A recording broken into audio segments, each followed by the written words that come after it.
Like many management fads, the balanced scorecard was kick-started by an article in the Harvard Business Review. The article talked about how a group of people from a variety of organisations were working on an important problem. The fact that financial performance measures were not the whole story about performance in organisations, and worse, financial measures were also often found to be hindering performance. Management by the numbers can make you worse off. They were right about that. One of the people in the group had already been working on measures for his own organisation, so he showed his colleagues what they'd been doing. In his organisation they had the usual financial measures and had added some new ones. Measures of customer delivery times, measures of quality and cycle times in manufacturing, and measures of the effectiveness of new product development. These were all measures they'd considered to be important to performance. He said that people in his organisation called this collection of measures their corporate scorecard. Well, the group really liked the idea, and they christened it the balanced scorecard. I guess they thought balance was a better word than corporate. But anyway, thus a fad was born.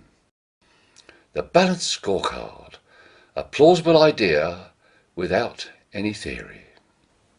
An idea, which may indeed have been a good idea in one organisation, was paraded as knowledge. Managers everywhere will be prone to assume that these balanced scorecard people must know what they're talking about, especially because it scratches an itch. Many managers have doubts about management by the numbers. Why didn't these people ask questions? Like, did these measures actually prove useful in this example? And how do we know? If they did prove useful, can we theorise about whether the measures were generally useful and so could be used by everyone? Or do we need to develop theoretical propositions from which measures can be derived? Instead of considering theory, they went ahead on their flip charts and charted a course of obfuscation, complexity and suboptimisation. That's how the balanced scorecard was made, and that is what it does. The sum of their brainstorming was that the balanced scorecard should be organised around 4 perspectives: financial, customer, internal and innovation and learning.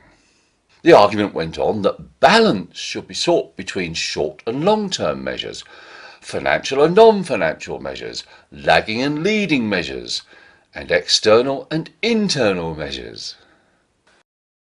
Fantastic! Rock and roll! It's wonderful what brainstorming can generate.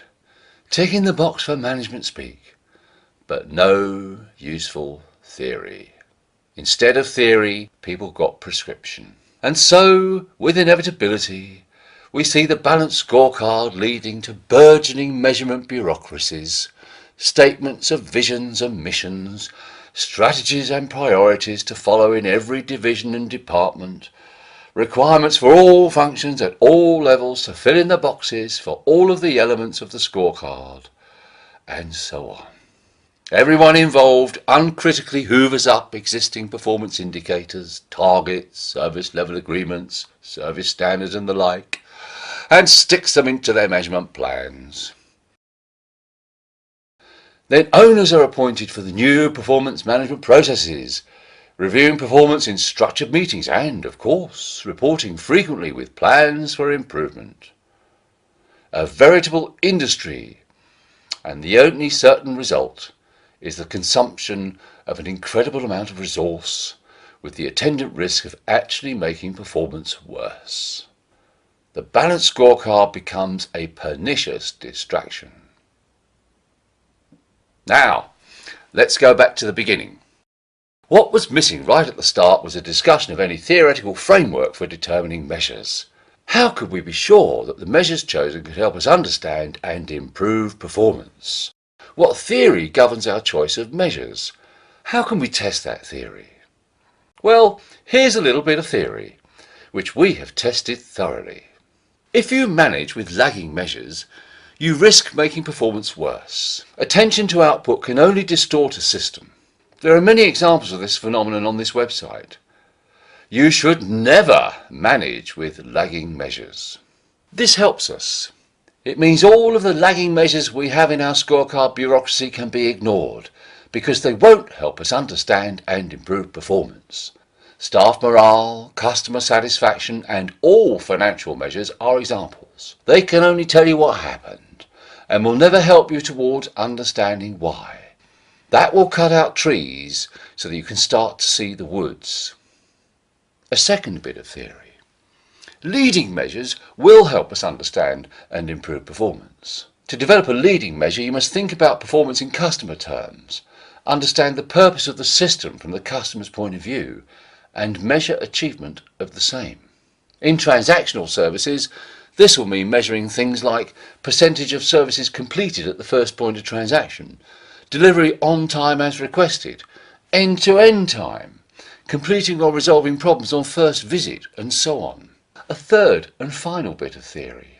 These measures must be expressed in time series because you want to know how stable your system is and, more importantly, you want to be able to observe the changes in measures as you set about improving the system.